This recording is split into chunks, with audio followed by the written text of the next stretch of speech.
Are the Indian epics eyewitnessed by the rishis?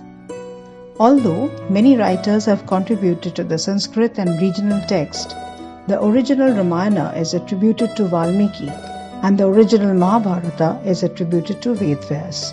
Both the rishis or poet sages claim to have witnessed the events that they wrote about, which is why the two epics are assertively called Itihas, indicating that they indeed happened. But first, who were the rishis? Hindus believe that long ago, a group of men and women became sensitive to certain vibrations in the cosmos. They began to hear what others could not hear and see what others could not see. These were the rishis or seers. They composed hymns or mantras from what they heard and saw. These mantras together formed verses, rig, which they bound together to create poems, suktas, which were then bunched into chapters, mandala. This collection of verses, Samhita, came to be known as the Rig Veda, as it was clear that the mantras contained wisdom, Vidya, of the gods. The language of composition came to be known as Sanskrit, the perfectly formed language of the gods. Hymns of Rig Veda were put to music in the Samaveda. They were attached to rituals in the Yajur Veda. A few turned into spells in the Atharva Veda.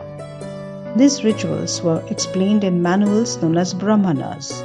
The underlying ideas of the hymns were explored in the Aranyaks next and discussed in the Upanishads. They revealed Brahma Gyan, the architecture of human mind, its unique ability to outgrow hunger and fear, expand the mind and eventually realize infinity. This was Vedic wisdom. It was contained in the Samhitas, Brahmanas, Aranyaks and the Upanishads.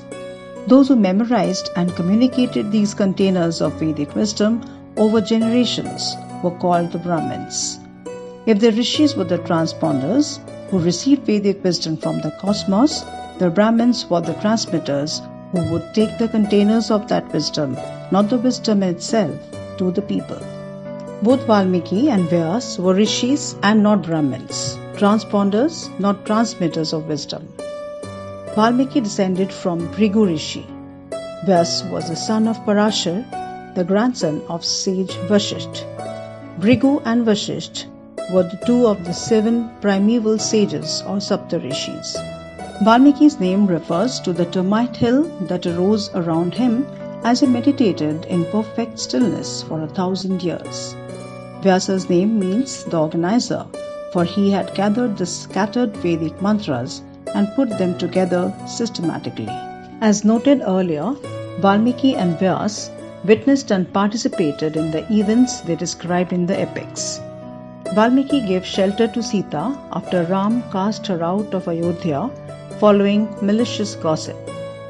He had helped her raise her 2 children, taught them the Ramayana, and even testified to the purity of Sita before Ram. Vyas made the widowed queens of Vichitravirya pregnant, which makes him the biological father of Dhritarashtra by Ambika, Pandu by Ambalika, and hence the grandfather of the Kauravas and the Pandavas. Both Valmiki and Vyas were driven to compose their works in anguish. Valmiki saw a hunter shoot down a male bird and heard the wailing of its mate. Enraged, he cursed the hunter. The curse came out in the form of poetry. He decided to compose the story of Rama as poetry where Sita wails for Rama, Mandodari for Ravan, and Tara for Bali. This makes him the first poet in the world, Adi Kavi. Vedvyas helplessly witnessed his grandchildren killing each other over property on the battlefield of Kurukshetra. Raising his arms, he wondered aloud why people did not follow dharma, even though it guaranteed artha and kama in this life and moksha in the next. Thank you for listening to us. We will soon be back with some other meaningful content.